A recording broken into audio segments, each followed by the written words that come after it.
Hey guys, Steven here, Fanatic Perspective, another episode of Sunday Service.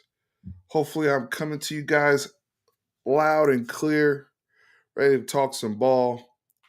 Yes, Travis, how is everyone doing on this blessed day of the Lord? Happy Sunday. What's going on in Sunday Service? Steven here, Fanatic Perspective. We are talking about the Texas receiving core today. Gonna have a good conversation about who's going to step up, who are going to be our go-to guys for Arch, who are going to generate those explosive plays and become the next batch of household names for Texas football as receivers. Can't wait to get started here. Appreciate y'all jumping into the chat and talking ball with me on this beautiful Sunday. Y'all know what it is. As you come into the chat, hit the like button, subscribe. It's free to show love. Look, we have our goal loud and clear. We are trying to get to 15,000 subscribers by August 30th.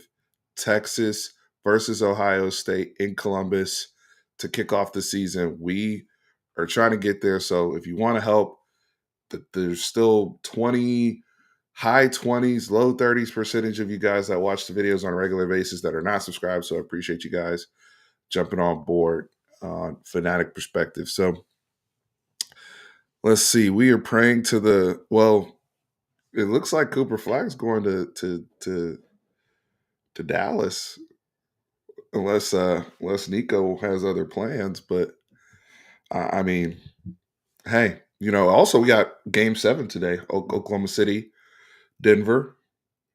So you know, lot to jump in on today. But for this conversation, I want to talk about the Texas receiving core and guys like Ryan Wingo, DeAndre Hunt, DeAndre Moore, Parker Livingstone, our young freshman, Khalil Lockett, Jamie French, Michael Terry III. Lots of guys that are back for year two. A lot of promise. Don't forget about a guy like Aaron Butler, right? Or another young freshman that's been in here all spring, like Dalen McCutcheon. So we've got a crew, right, around Arch, and I haven't even mentioned my guy, Emmett Mosley from Stanford, who I said we were going to add another receiver from the portal, so we added him as well. So when you look at that collective of players, right, and we're really focusing on the receivers, we know we added, uh, Jack Andrews from Cal in the portal at tight end. We know we have Jordan Washington. We know we got, the tight ends are always going to be an essential part of the Texas passing game as long as Steve Sarkisian is here as coach. So we know what it is there, right? But the focus, is really around these receivers because, the last few years we've had a lot of turnover at receiver, but we've had a lot of productivity with the combination of the portal and guys, stepping up for one another as they've come in and out of the program. I think some of that has been more excitement than unsureness because we've had a spring game to see some of these guys do their thing, and we didn't have one this time. So I think there's a little bit more, there's a lot of excitement and optimism, especially considering development in Chris Jackson's room and actually seeing guys that are more prep guys develop, Parker Livingstone, Aaron Butler, right? Being guys that were in last year's crop that homegrown, DeAndre Moore, 2023 group, homegrown, Ryan Wingo, homegrown in this group, like guys that were recruited here originally out of high school and developing, right? So really curious to see how the room breaks down. So Gray Man, appreciate you, getting the super chats started off here early. I appreciate it. I appreciate it. Says Ohio State is up 10-0 first quarter. You're talking about the opener, I'm assuming. You think they're going to be up off break? Is Mosley or Livingston wide receiver 3? Well, as of right now, with Mosley coming in, I would say it's, that's going to be a real tight battle. Now, as of right now, Livingstone would be essentially your Z, right, to the boundary. Wingo would be your X, and Moore would actually be your H or your slot receiver. Now, with Mosley coming in, does Mosley the question is, where does he play? Does he play more in the slot, and we kick DeAndre Moore outside, more to the X, and maybe bring Wingo to the other side? Or does Mosley rotate with Livingstone on the outside? And I think some of these pieces are going to be interchangeable. I think you're going to want to have different types of matchups. I don't like pigeonholing guys and receivers. And I personally think that DeAndre Moore it would be beneficial to use him inside and out. So I do think you're going to have a rotation around the conversation will start around those four guys is where I'm going with it. I think the conversation will start around those four, and then you start factoring in the younger guys and the other, folks rotating into the room. But when I say those four, I'm also saying depending on if we're in 12 personnel or 11 personnel. If we're in 12 personnel, you could have a set where it's only Mosley and Wingo on the field, or only Mosley and DeAndre Moore on the field, and two guys are off. Or if you're in 11, depending on the matchup, or if you're in the red zone, maybe you have Mosley in the slot and Moore to the vice versa, right? So I think the more that guys can do, going back to an old Sark quote, the more that people can do, the better, right? Especially with you know positional versatility. So we got to factor that in. Great, man. Thank you for the super chat there. I think it's going to be early, especially early in the season, because you think about it again, how I broke this schedule down to quarters. First quarter by itself is Ohio State, but after Ohio State, we're gonna have 3 weeks to not only audit everything and see what we look like against a real team, but you're gonna have 3 tune-up games, all back to back at home. So people are gonna be playing a lot in those 3 games going into the bye week before Florida and you kick off SEC play, right? So I'm expecting a lot of people to play in the month of September after the Ohio State game. But in the Ohio State game, what they probably tried out with is rotating those four, is my guess. Majority of the snaps. We'll see. But I'm not locking people into one position or the other, especially like there's certain guys that are only going to be like just with their skill set. Like McCutcheon is pretty much only going to be a slot early in his career right now, right? But the skill set that Mosley and Moore and even potentially Wingo have, they should be lining up all over the place. I think Moore leads in touchdowns as a red zone threat, and Wingo leads in reception yards as a downfield threat. I'd like to see Parker get some on that action as a deep threat.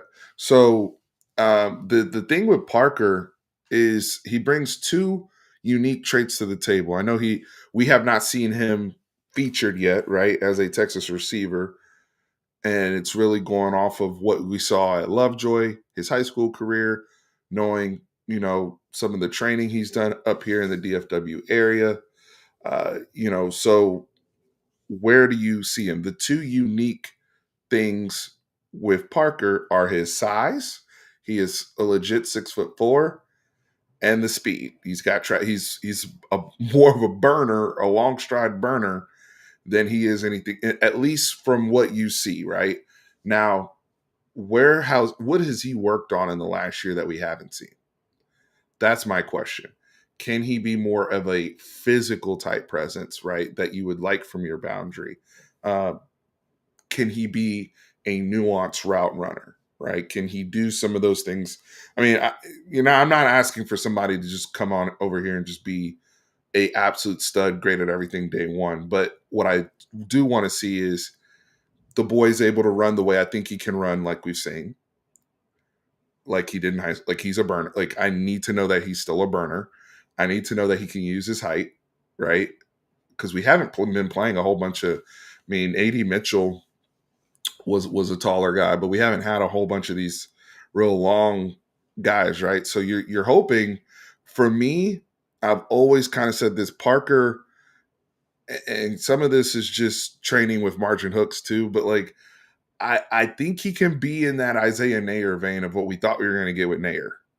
If he can give me that, at least from a, and especially with all the hype around him having such a good spring, his name was consistently popping up as a hard worker, as somebody that was being productive. If he can give me those type of features on the field, then I think that is great news for the other three guys, right? Because you want to have you want to have somebody thinking, oh, if we don't shade over there, like he's literally going to run by everybody, right? Now, Wingo's going to be more of that physical guy that's going to go up and get the football. And, you know, we've seen a lot just in terms of flashes from Wingo. But what I want to see from Wingo is strength with his hands, improvement on the routes, and improvement just making some of those big plays deeper downfield that he is capable of, but being more consistent at that. I think that is something that, we're going to use him in a lot of different ways. He's going to get a lot of bubble screens because he's great running after the catch. You saw that on end arounds. Like things just sometimes it's just, hey, you're a better athlete than everybody else out here. We're going to get you the ball in your hands real quick, right? He has to be really good on quick slants. He's going to have to be good on the glance shot RPO stuff. Like those just have to be givens, especially his body size. And if he's going to be playing more to the field, he's going to have a lot of room to operate out there. So as a bigger guy out there, you want to be able to not only be able to run, be able to do a lot of things that brought the Roy Williams type talk, right? Now, do I think Wingo can run like Roy did? I don't see that. Um, but I want to see the development athletically and combining that with his growth as a receiver, right? And so that's a big thing to look at with how Chris Jackson views this room. Because I think the real go-to guy, and that's why I have Ike's comment up here, I think the go-to guy is still going to be DeAndre Moore. I just think he has that connection built in with Arch. I think he's going to play everywhere. The biggest thing with Moore is the consistency with the hands. He can do everything else. He is the guy that's going to route you up. He is the guy that has already shown he can play. When you go for 100-something plus against Georgia, you can play. Okay? When you do what you did in the Georgia game, in the SEC championship game, you can play. Now we just need to be, the consistency needs to be there. We can't have the just naked boot buddy naked drops, right? Those are because we know he can catch the ball. We know he can catch the ball contested. We know he can catch the ball in tight spaces. We know he can play in this. Like we know he can do all these things. It's just the focus and just knowing, hey, you're now a high volume guy. Like you might be like think about Devin Duvernay the year he caught over 107 passes where he was playing a lot of slot, right? Like we are going to be, I think he's going to be the guy that early on you're going to get spammed, especially on third down. And if the guys, if the Wingos and the Livingstones and all the bigger guys that are outside are doing what they need to do and taking attention away, you definitely should have room to eat on boots, on RPOs.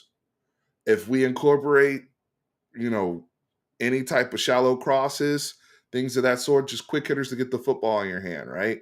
You should be eating on all of that. If the other guys are able to do what we think they can do. Now,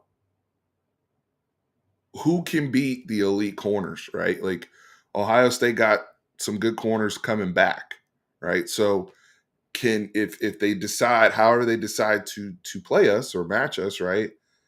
Can those guys be good enough threats to take away what Ohio State may count? Just early on thinking about this, right? Because makes defense, I want to occupy Caleb Downs with the other people.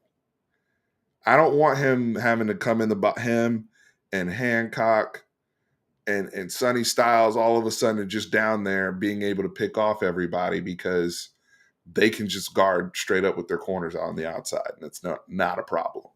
And they have full menu access in the middle of the football field. That is going to be the big chess match, is who controls the middle of the football field when Texas is on offense and Ohio State's on defense, because that's where they've just completely dominated. And if guys are able to win on 7 routes, double moves, things of that sort, where we can make them pay on the big chunk plays to where they got to back people off and on combination around the football and all those things, but just in terms of the weapons and the threats that are out there and how people react to those threats. I'm very curious to see how we approach handling the middle of the football field in between the hash. It's going to be key.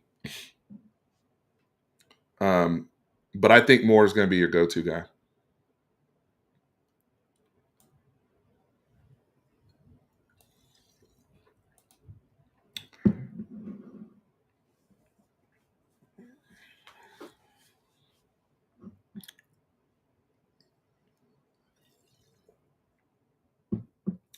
Black Wing, you said we are getting a lot of receivers that are taller. Seems that we're getting away from shorter receivers. Some of that is preference on having different receiver coaches, but I also think that the traits are still there. You're never gonna Sark's never gonna recruit guys that can't run, that can't move in space, that don't have short area quickness.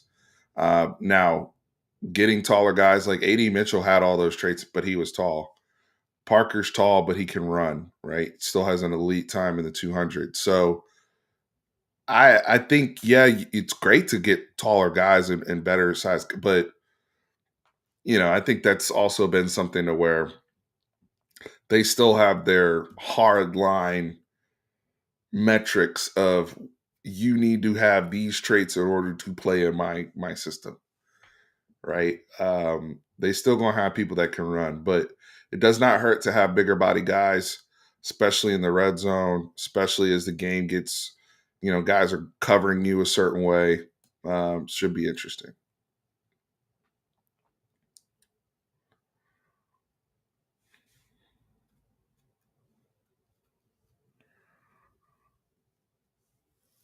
No, Mosley's taller than DeAndre. DeAndre's what, 5'11".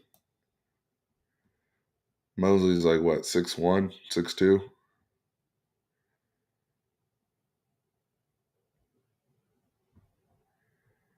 You have to consider Arch has been working with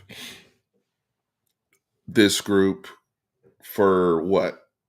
Moore's been there the same amount of time he's been there, and the connection is there from when they played.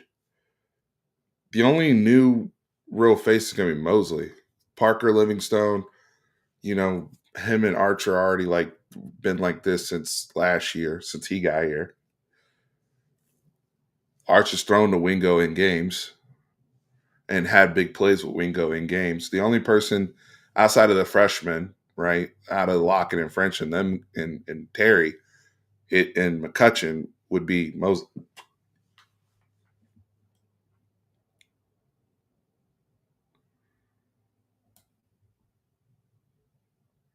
And if you're bringing, let's say Parker's coming off the bench as the rotation guy, right? Like Mosley starts in the slot, Moore's on the outside, Wingo's on the outside.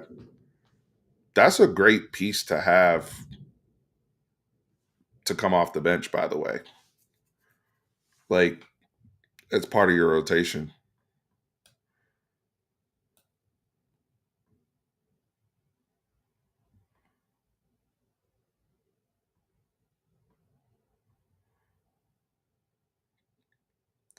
But I think the first after the Ohio State game, I feel like a lot of people are going to be playing.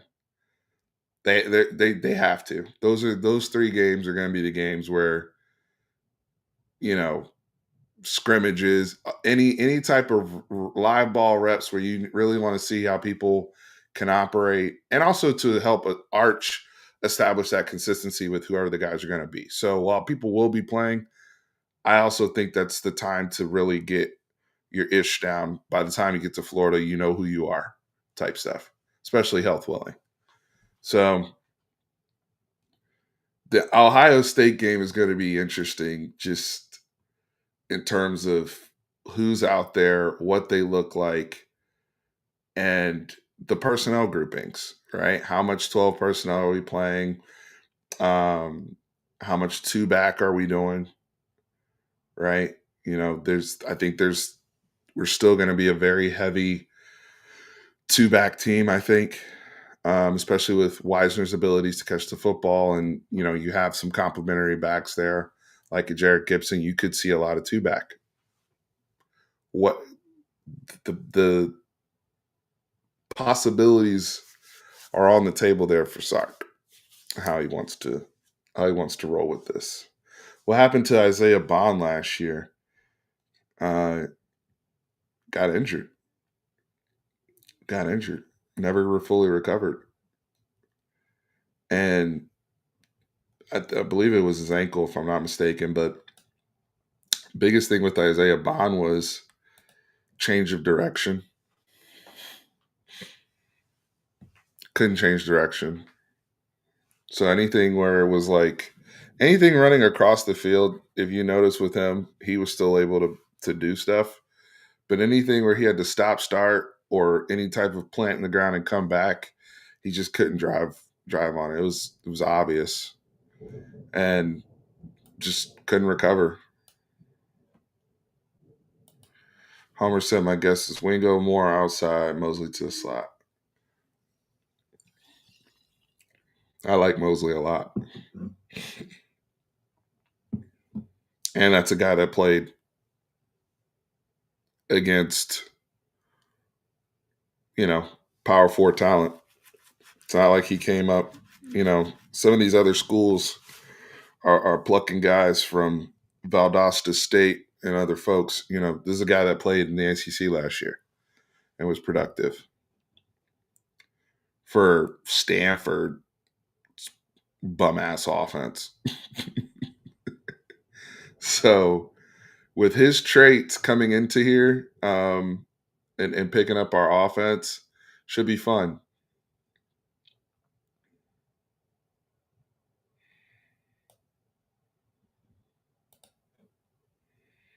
That's an interesting comp to. I forgot about Williams.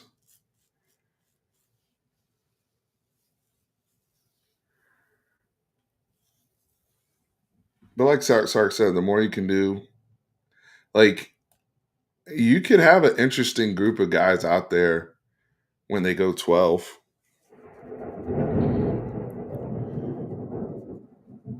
That was, I don't know if y'all heard that, but it is thunder and lightning right now. So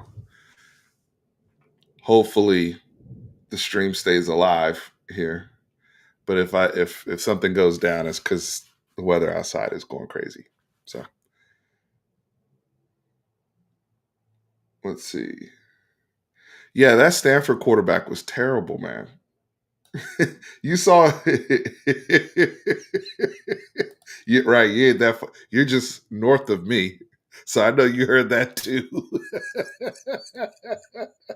You're just north of me. Yeah, that thunder was crazy. But we gonna keep balling here. We're gonna keep talking ball. Sunday service, tap in.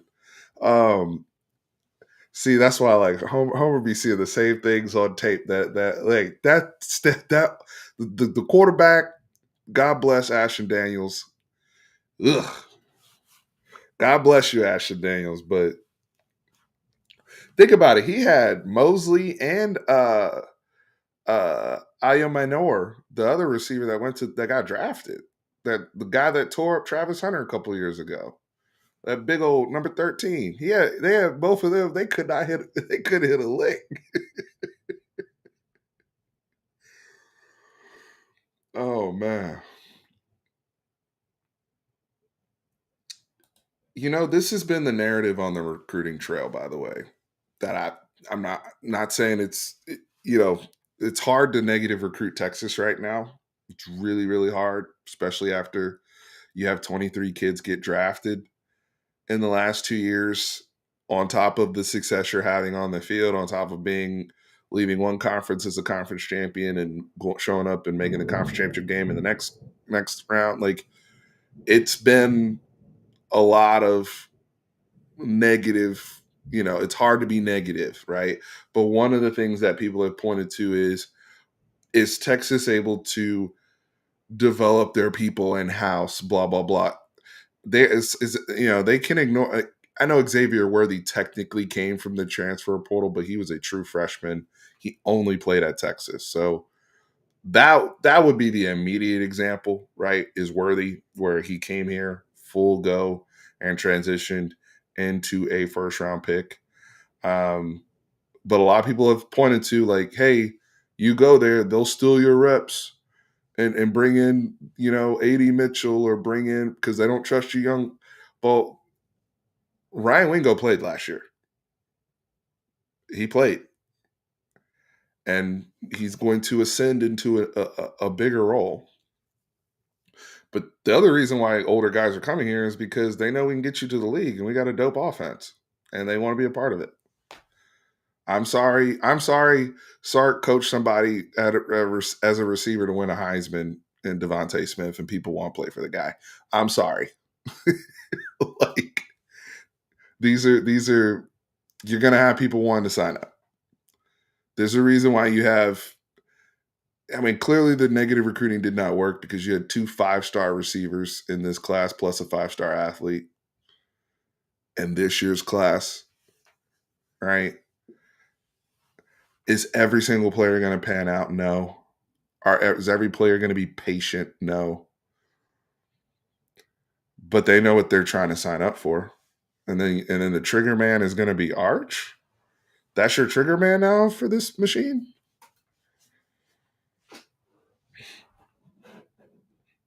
I'm trying to get back into 40-point club however we can, or at least closer to it. I know football has changed. I know the way that people, play their safeties have changed. The way people defend things have changed. But we've left a lot of meat on the bone in this offense the last few years.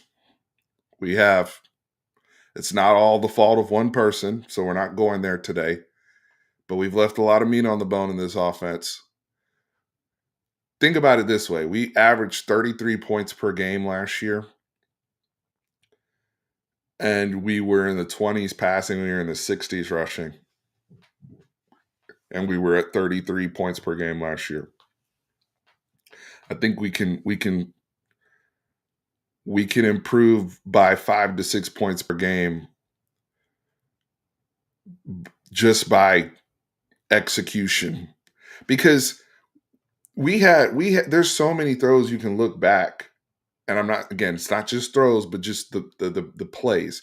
There's so many plays where the ball either hit somebody in the hand, wide open touchdowns, whether Arch was in or Quinn, wide open touchdowns that we left on the field, on top of being 111th in the red zone scoring category.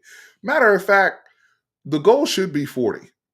If we want to improve in all these different areas, like we're talking about, if we want to improve in the red zone and not be 111th in red zone scoring, if we want to catch the deep shots better, right? DeAndre Moore dropped some touchdowns last year. When Jonte was here, he dropped a wide open touchdown. Like, you start adding all those things up. I remember, was it the playoff game against Arizona State where Quinn had Gunnar Helm, he threw the ball out of bounds and he's wide open for a deep shot? Like, there's everybody. There's plays all over the film. And I'm not saying you're going to be perfect. But just clean up the stuff where you were bad. Like, you were a bad red zone team last year. Get into the 30s. That alone might get you to 38 points from 33. I mean, we left meat on the bone offensively. So I'm not just going to say, have the blanket case of, well, things have changed, that's why we can't be like, nah, the film, the metrics, because the metrics are who you are, especially over 16 games. When you play 16 games, that's a lot of data that goes into saying you're 111th in the red zone. Like, that's a lot of data. Yeah, the kicking will help too. As my friend Clint Lockaby came on here and said, you also, because you were afraid of your kicker, you were you were scared to kick when you got the red zone. Like your whole mentality in the red zone was screwed up because you didn't even trust the kicker anymore. So, man, we have a lot to clean up, but we with all of these different factors, we should be shooting for, to me, maybe that's unrealistic. To me, we should be shooting for 40 points per game. To me.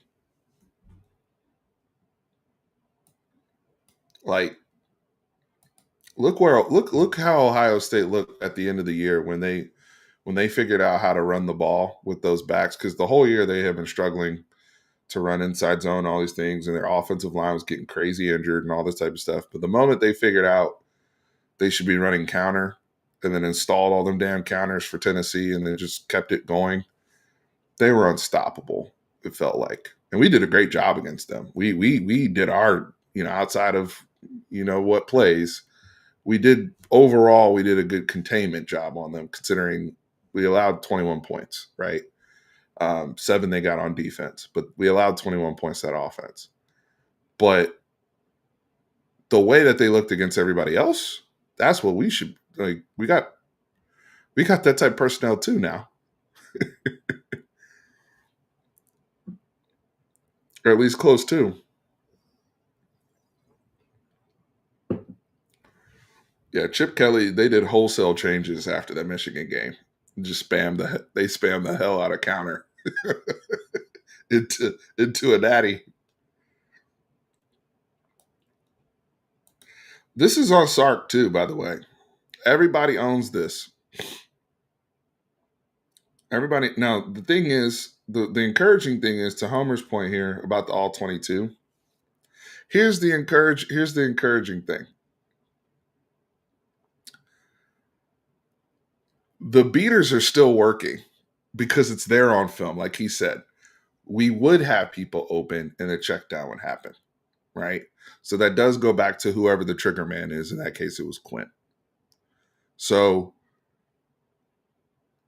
not all these things are just not all of this is everybody, oh, they figured out Sark, blah, blah, blah. Like some of this is just the personnel is not doing what the personnel should be doing, and they're leaving meat on the table. For sure. But we're going to leave that alone.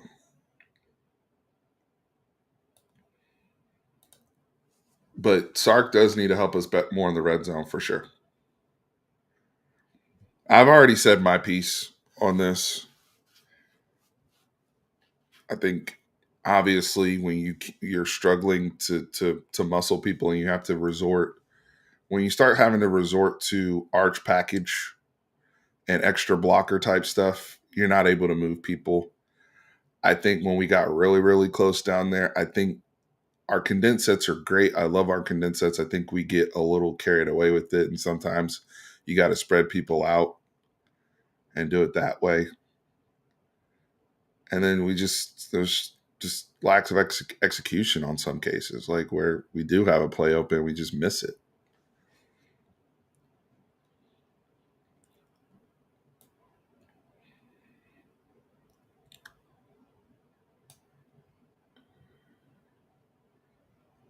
Like arch on bootleg will be nasty work. We've already kind of seen him when he runs boot and he's getting outside. Like one of his, I think his first touchdown was like that. Was on more of like a boot type action or a rollout. So his athleticism, I think Kyle Flood, I'm on the same page as Homer here. Like you got to have more push on your interior. And the more that you can do that out of your normal sets, that way when you go to something exotic or whatever, you still can live in your base. When we have to rely, and I've said this for years with Texas, when you have to rely on the 18 wheeler or Sam Ellinger, like that's our only way we can manufacture a push or points. eventually you're going to run into somebody that's going to turn the faucet off on those things because you're unbalanced. What I loved about when I watched Michigan football is when they got in their 12 personnel, their heavy personnel, you couldn't stop. Just basic heavy, you couldn't really stop them with Harbaugh on them. Like they were going to get the yard, and I think that's the mentality you kind of have to get to. Even when Ohio State got to the 1 yard line against us, whether it was Will Howard or Quinshawn Judkins, they had to run it just a couple times. They would get the ball in the end zone. They may get stopped once, but they ain't getting stopped multiple times. That's without throwing.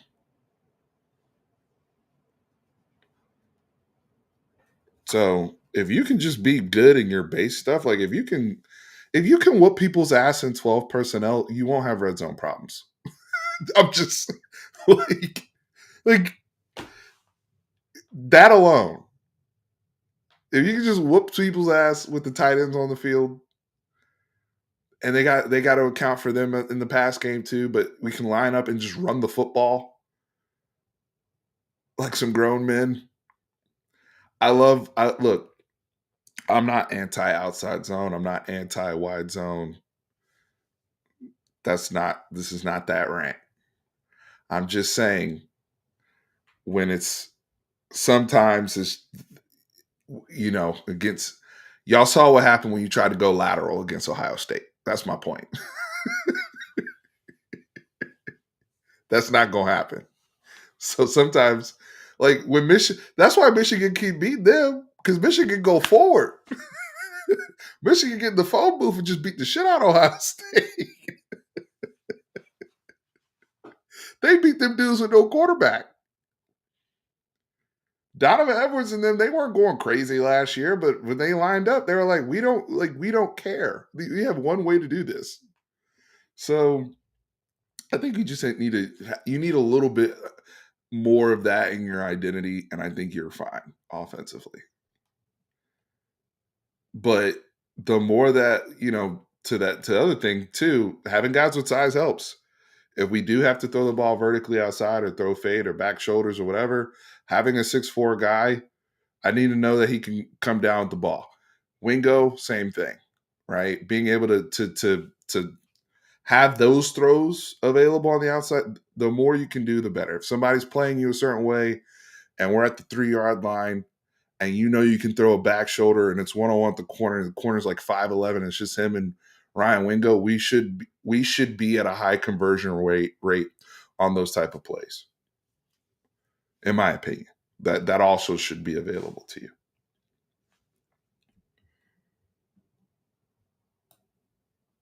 That's something that Peyton Manning was very, very good at, by the way.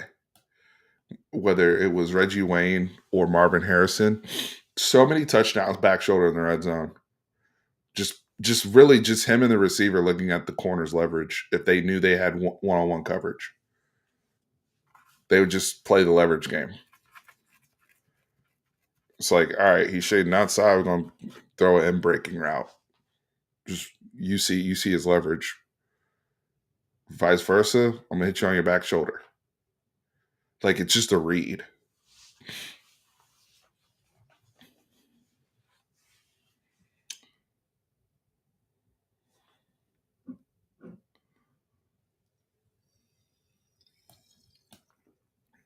I know we're putting a lot on Arch to fix, and it sounds like we're putting a lot on Arch to fix. But I think some of these things is just things that come naturally to him that we've seen in his starts. You know, I'm not going to grade a whole lot on Monroe, but I can grade the habits. I can grade how you looked against air because Quinn would struggle sometimes against teams like that, quite frankly. So I'm also just grading on how you're looking running the offense and those things that we're talking about, right? Same thing in the Mississippi State game. Like I know it's a smaller sample size for us to look at. I'm not, you know, blind to that. but I think he can. I think just him being himself can fix some of these things. I do. That's why I think he's just a better ball of clay for what Sark wants to do ultimately.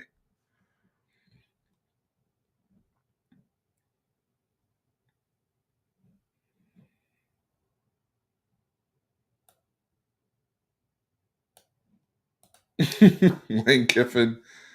Yeah, the Florida game, the Florida game is exactly why I've never trusted Lane Kiffin when it comes to being a serious contender at the end of the year.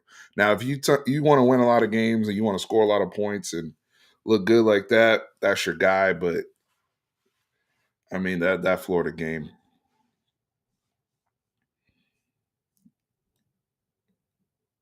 playoffs were on the line, and that's what they did. What's up, Cook and Co? I may be stretching this, but doesn't Wingo look like Ohio State okay, Okie State Dez or Justin Blackman? Uh, if we're just talking about with the ball in his hands and some of the things he can do, there's some similarities there, especially since I think Wingo for his size just has great change of direction skills, right? He's not running like a stiff, which is why he was able to, get so many explosive plays, especially early in the thing. But here's what I need to see before I even put you in the conversation with those guys, because that era of Big 12 receiver was different. Okay, because Crabtree is in this, those two, right? Some of the Baylor boys, though that era of Big 12 receiver was different. And the thing is that we need to see from Wingo that we saw from Dez and Blackman when they were at Oak, they were dogs. Okay. Covered or not, they were freaking dogs, and they were high volume dogs. We talking about Justin Blackman was having 200-yard games on the regular with freaking 20 targets, like just going crazy. Okay. And because that also takes when you're getting that many targets, that's one thing we underrated kind of with Worthy. When you're getting that many targets, that's underrated conditioning and being engaged in the game mentally. Like, I can't spam somebody that's inconsistent, or they may not like they don't have that dog mentality every play. Those guys had that, and like that was a golden era. But I got to see that from Wingo. I don't know if see, one thing with him, the difference with Wingo last year is some of the balls that you saw that were thrown deep downfield. Look at how he would track the ball versus a Jeremiah Smith. That's why Jeremiah Smith is in that category. Like when you watch him go after a football. Now, I think Wingo can be really, really good for us. And I hope that he makes these strides. But we gotta see more. We gotta see more. There were some times where he did come down with the ball last year, but he had a couple too many games for my liking where he would have 2 catches on 7 targets. There was a couple of those games in there last year. 8 targets, 2 or 3 catches, and the 2 or 3 catches were non-contested catches, either on a quick bubble screen or a quick in breaking route. The thing about 50-50 balls was they were not 50-50 balls when you threw it to Dez and Justin Blackman. Those turned into 80-20s. Those turned into 80-20s. That was a golden era of they were freaks, all of them. Crabtree, what he won Bolitnikoff award back-to-back years at Tech. I think pretty sure he's the only person that did that, but that was a different era. But he has the physical, ability to be a very good player. I just don't personally see that. I hope I'm wrong. But I don't I think he, can be a very good bigger receiver for us though. Don't get it twisted. Because I think sometimes we go black or white with this stuff. It's like because I didn't say he's on Justin's Blackman's level, it's like I think he's like overrated and not good. That's not what we're doing. Like I think he's awesome. I think he's going to be a great player. But them dudes had a they that was a little bit different time.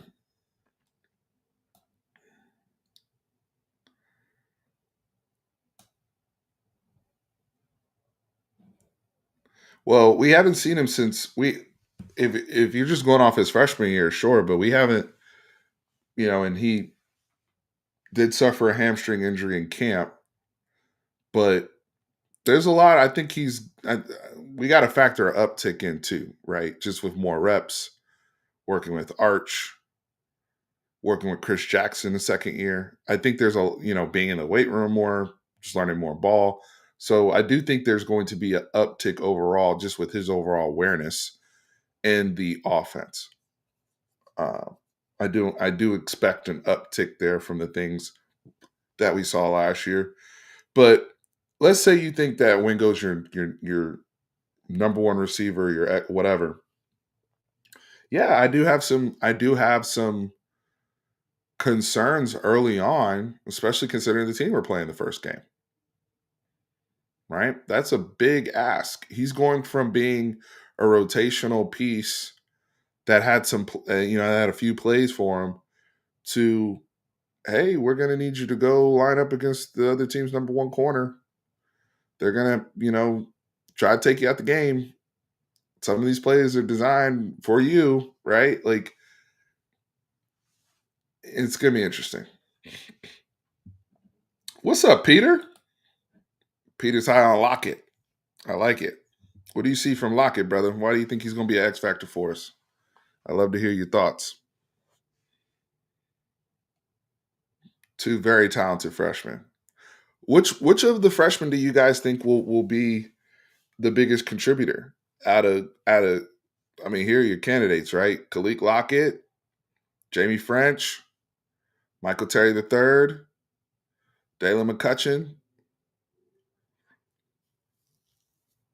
Out of the actual freshman guys, who do you guys think will be the biggest early contributor to the offense?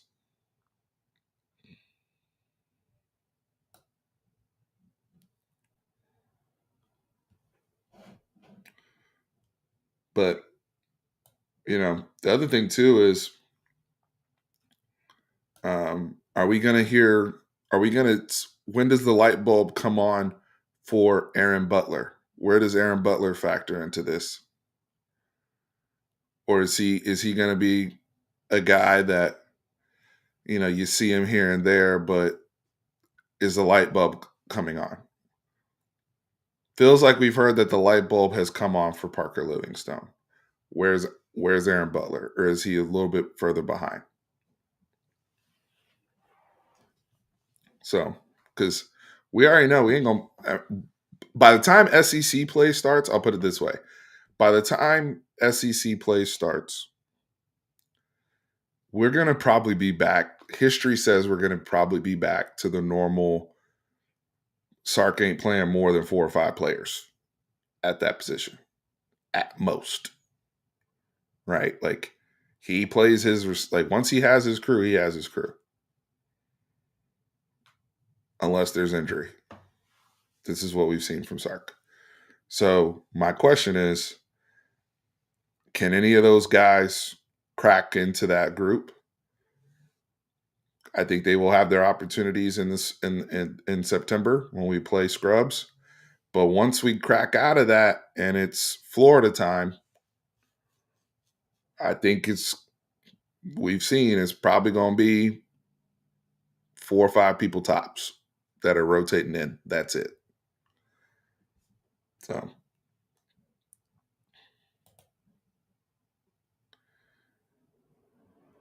yeah, the ball skills got to improve, like for sure. When we go, the body is there now. It's just getting the skill level there for sure. Yeah, Jonah Williams, I've only thrown I mean, just what he was as a kick returner coming out of high school. I definitely could see Jonah returning kicks, especially baseball background outfielder. He's won awards. He's an award-winning kick returner coming out of high school. Uh, he did both punts and kickoffs. Now it's hard trusting freshmen, by the way, as a punt returner, but we had the most cavalier, badass MFer doing it last year. He was playing with everybody's blood pressure back there. My man Silas. I wish Silas. That's one guy I wish got one more year. Silas Bolden. But I could see Jonah fighting for reps there.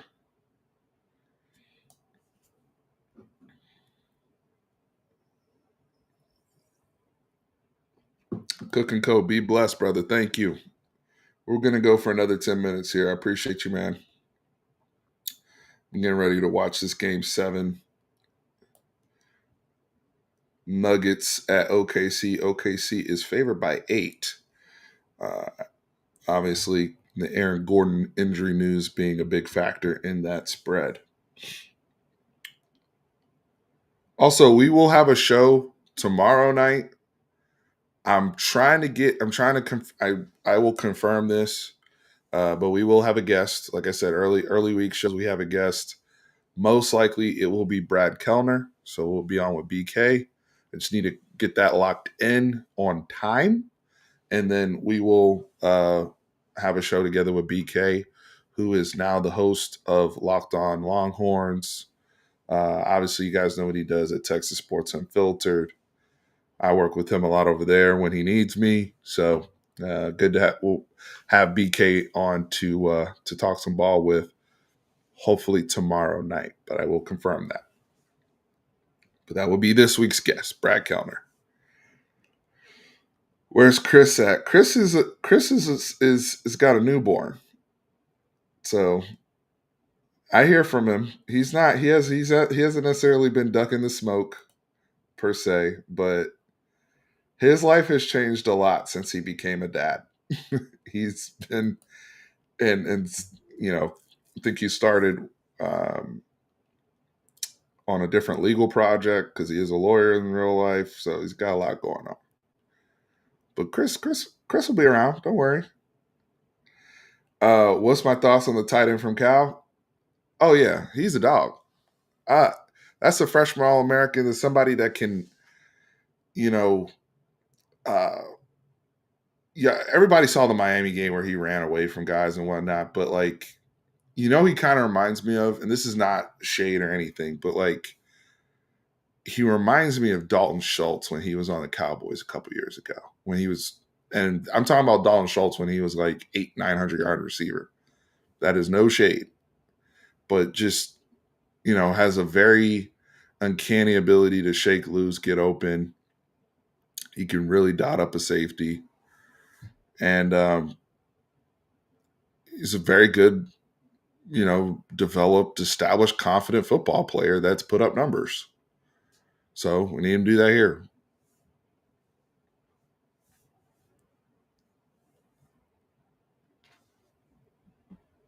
But I love uh, uh, Jack Andrews from Cal. That's a big pickup, man. Those two, him and Mosley, getting those guys from the ACC. That's just, hey, you have starter level experience day one with those guys. You know the moment's not going to be too big. They can play in those games, and then on top of that, being in a Sark offense with the trigger man that knows what he's doing. Um, yeah, we should see. Yeah, y'all keep going in on the OU FCS receivers. I just hope none of us cook. We can't be getting cooked by one of them brothers after we make it. That's what I told. I told Jay that. Jay said when Jay said Missouri's ass and that's an automatic win. I'm like, hey, them, if you're OU, you cannot lose to Missouri after talking like that, and you can't lose to Auburn when Jackson Arnold comes back. Those have to be wins. I think they open SEC play with Auburn coming to Oklahoma, but I have to look at their schedule again. But I know they play Auburn earlier, and they're coming to Norman. I told Jay, I said, hey, y'all gonna have to whoop that boy's ass to make sure that nobody everybody stands on business on what they said about Jackson Arnold. That will be nasty work. Nasty work if Auburn comes in there and beats y'all with your old quarterback. That cannot happen. But they're well aware of it. They don't need little old me to remind them of that. So y'all think Aaron Butler's gonna hit the portal?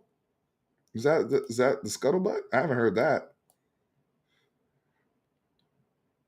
Or is it just out of sight, out of mind? I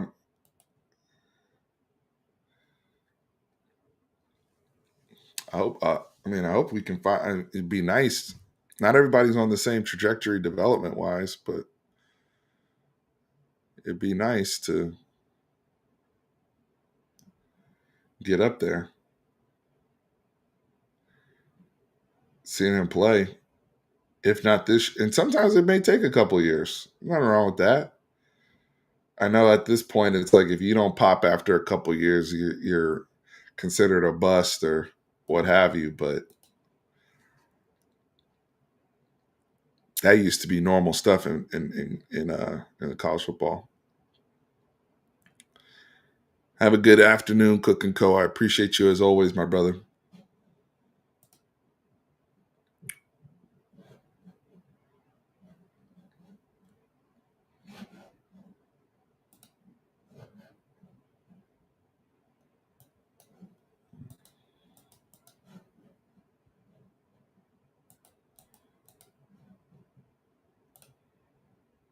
Uh-oh. Did we freeze?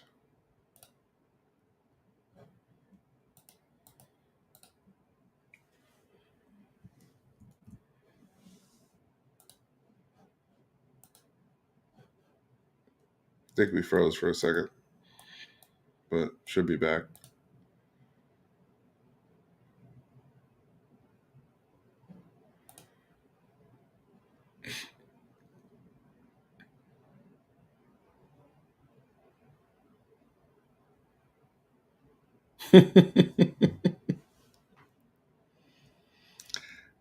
All right. Well, let's see. What's your stat line for the receiver, Steve? Most yards, most touchdowns. I'll go with that. So I think DeAndre Moore will be over 1,000 yards receiving. I think Wingo will flirt with it, and I think Mosley will be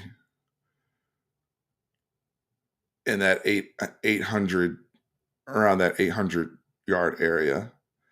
Uh, I have Wingo. I think he's going to evolve into a guy that we can trust in the red zone. I have him over 10 touchdowns. I'll have DeAndre Moore in that 8 to 10 touchdown area. Because I'm also, some of these stats are going to go to the tight end. So I also think that the tight end's going to have probably 6 to 8 to 10 touchdowns if we're really good, right? All of a sudden, just those people alone puts you in breaking Colt McCoy's record, right? Like that's already like 30 some touchdowns right there. So I'm just trying to factor in because we don't spread the like how many guys are going to play, how many guys are going to be in the rotation. So I could see in some of the other games, or we're blowing people out. Some of the freshman guys like a Jamie French, 2 to 4 touchdowns maybe.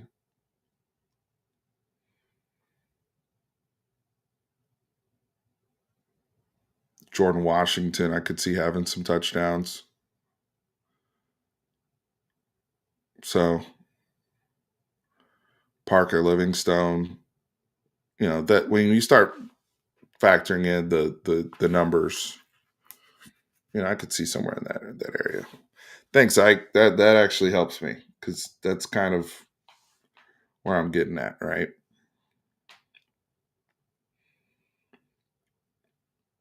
Because you have a running back coming back, by the way, that caught 44 passes and had 300 yards receiving himself. That's a returning player.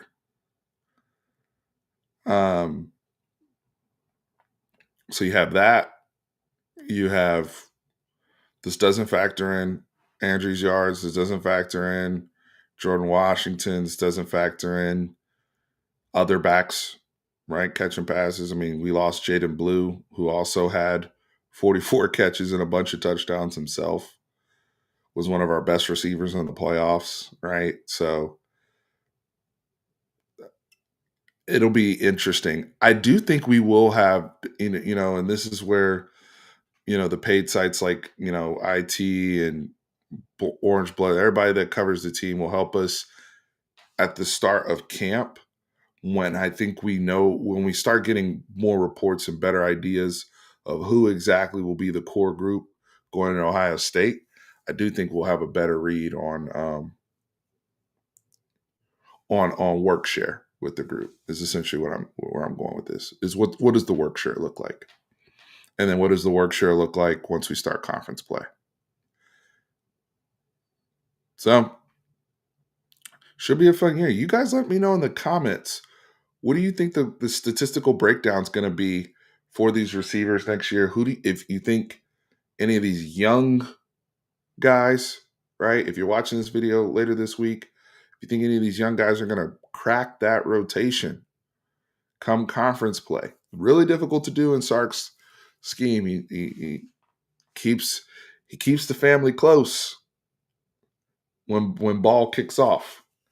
But can some of these young guys crack that rotation and be consistent all year contributors for us? So, Oscar, don't worry, man. We straight. We straight. The time to worry about that was a couple years ago. We good, bro. We're the only program in the country that's made the playoffs back to back years right now. That currently, I should say.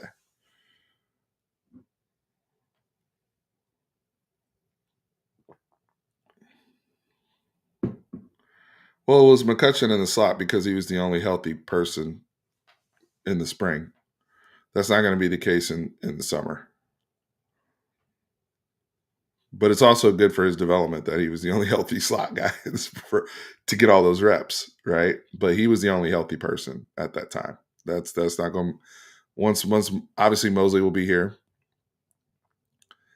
and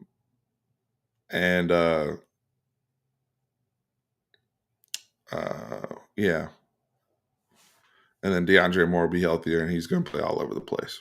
So good discussion, y'all. Good discussion. I'm glad we were able to hear, lots of questions around receivers. We'll ask BK some of these questions when we sync up with him. Remember the goal here, folks. We're trying to get to 15K, 15,000 subscribers by August 30th. Hit the like button. It's free to show love. I appreciate everybody coming in. Sunday service. Fun time just talking ball on a Sunday afternoon.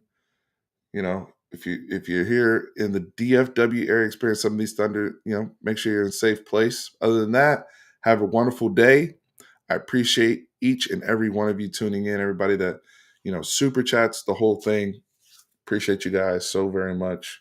Remember, horns always up. Hook 'em.